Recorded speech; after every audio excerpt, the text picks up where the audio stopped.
আসসালামু আলাইকুম। আজকের এই ভিডিও থেকে শিখব আমরা অ্যাডোবি ইলাস্ট্রেটরের এই আর্টবোর্ড টুল সম্পর্কে। এই আর্টবোর্ড টুলটা যে আমাদের কতটা প্রয়োজন সেটা আজকের এই ভিডিওটা শুরু থেকে শেষ পর্যন্ত না দেখলে আপনি কখনো জানতেই পারতেন না যে আসলে এটা দিয়ে এত বড় কাজ করা যায়। তো চলুন মূল কাজটা আমরা শুরু করি। প্রথমে আমি এখান থেকে আমার এই পেজটাকে কেটে দিলাম। ফাইনালি নরমালি আমরা কিন্তু প্রত্যেকে ফাইল থেকে নিউতে যাই, নিউতে গিয়ে আমরা আমাদের প্রয়োজন অনুযায়ী একটা পেজ নিই। এখন ধরেন এখানে আমি A4 এর একটা পেজ নিয়ে নিলাম, আমি এখান থেকে ক্রিয়েট করে ফেললাম।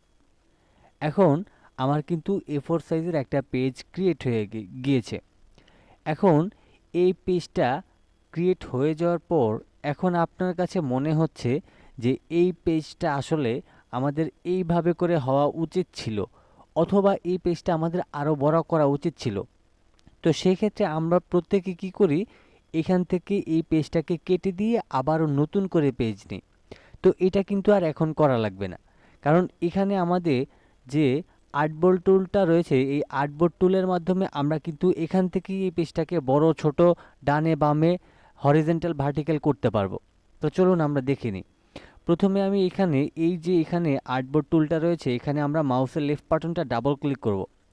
ডাবল ক্লিক করার পর দেখেন আমরা চাচ্ছি এই পেজটা A4ই থাকুক, বা এটা আমাদের এই উপরে নিচে না হয়ে ডানে বামে হোক। আই মিন হচ্ছে আমাদের এখান থেকে এই যে এই অপশনটা যদি আমরা সিলেক্ট করে দিয়ে আমি একটু উপরের দিকে তুলে ওকে করে দিই, দেখেন এখন কিন্তু পেজটা ডানে বামে ঘুরে গেল। এটা ছাড়াও আপনি যদি এই পেজটাকে অনেক বেশি বড় করতে চান আপনার ইচ্ছা মতো, তাইলে এখানে হচ্ছে আপনি নর্মালি এটাকে যদি এইভাবে করে টান দেন, তাইলে কিন্তু আপনি আপনার প্রয়োজন অনুযায়ী কাস্টমভাবে সাদা আর্টবোর্ডটাকে আপনি বড় ছোট করতে পারবেন, যেমনটা আমি এখন করতেছি নর্মালি।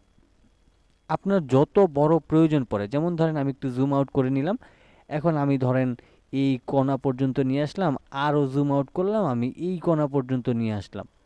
তো এটা কিন্তু বিশাল বড় একটা আমার সাদা আর্টবোর্ড সাইজ হয়ে গেল। তো আপনি চাইলে কিন্তু এই সাদা আর্টবোর্ডটাকে আপনি আপনার ইচ্ছা মতো কাস্টমাইজ করে নিতে পারবেন, এবং আপনি আপনার নির্দিষ্ট সাইজ অনুযায়ী এটাকে নিতে পারবেন। যেমন ধরেন আমি এই যে ভিডিওটা বানাচ্ছি, এটার জন্য তো অবশ্যই একটা থাম্বনেলের প্রয়োজন, তাই না? এখন এটা তো আমাদের থাম্বনেল সাইজে নাই, এটা হচ্ছে A4 সাইজে রয়েছে। তো আমি তো একবার পেজ নিয়ে ফেলছি, সেক্ষেত্রে কি এটাকে কেটে আবারও আমরা থাম্বনেলের সাইজ নিব না, আমরা এখান থেকেই এটাকে কাস্টমাইজ করতে পারবো। তো এটার জন্য আমি এখান থেকে এই যে আর্টবোর্ড টুল রয়েছে এখানে ডাবল ক্লিক করব। তারপর এখান থেকে নর্মালি আমি এখানে লিখে দিব 1920, তারপরে হচ্ছে হাইটে দিব হচ্ছে আমি 1080।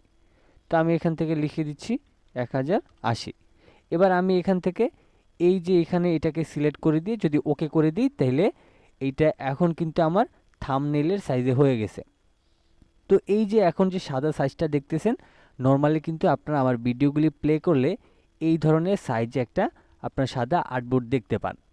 তো এখন এই যে সাদা আর্টবোর্ড টুলটা রয়েছে, এই আর্টবোর্ডটার টুলের কাজ কিন্তু আমরা আগে কেউ জানতাম না। তো না জানার কারণে যেটা হইতো, আমরা যদি একবার সাদা আর্টবোর্ড নিয়ে নিতাম, সেটা যদি আমাদের সাইজ অনুযায়ী না হইতো, কেটে তারপর আমরা নতুন করে আরেকটা পেজ নিতাম, সেটা কিন্তু অনেক ঝামেলা ছিল। কিন্তু আপনি যদি নর্মালি এখানে ডাবল ক্লিক করেন, তাইলে হচ্ছে আপনি সরাসরি কিন্তু এই ধরনের অপশন পেয়ে যাবেন, এটাকে আপনি আপনার মতো করে কাস্টমাইজ করার ক্ষেত্রে। তারপরে এখান থেকে আপনি এই ওরিয়েন্টেশনে এসে আপনি হরিজন্টালে করবেন না ভার্টিক্যালে করবেন, সেটার একটা ব্যাপার থাকে। তারপর হচ্ছে আপনি উইথে কত নেবেন এবং হাইটে কত নেবেন সেটা এখান থেকে বলা রয়েছে। তারপরে এই পেজের বা এই আপনার প্রজেক্টের নাম কি দিবেন সেটাও আপনি এডিট করতে পারবেন। তাছাড়া হচ্ছে আপনি এখান থেকে নর্মালি আপনি মাউসের লেফট বাটন ক্লিক করে আপনার মন মতো কাস্টমভাবে আপনি এই সাদা আর্টবোর্ডটাকে নিতে পারবেন।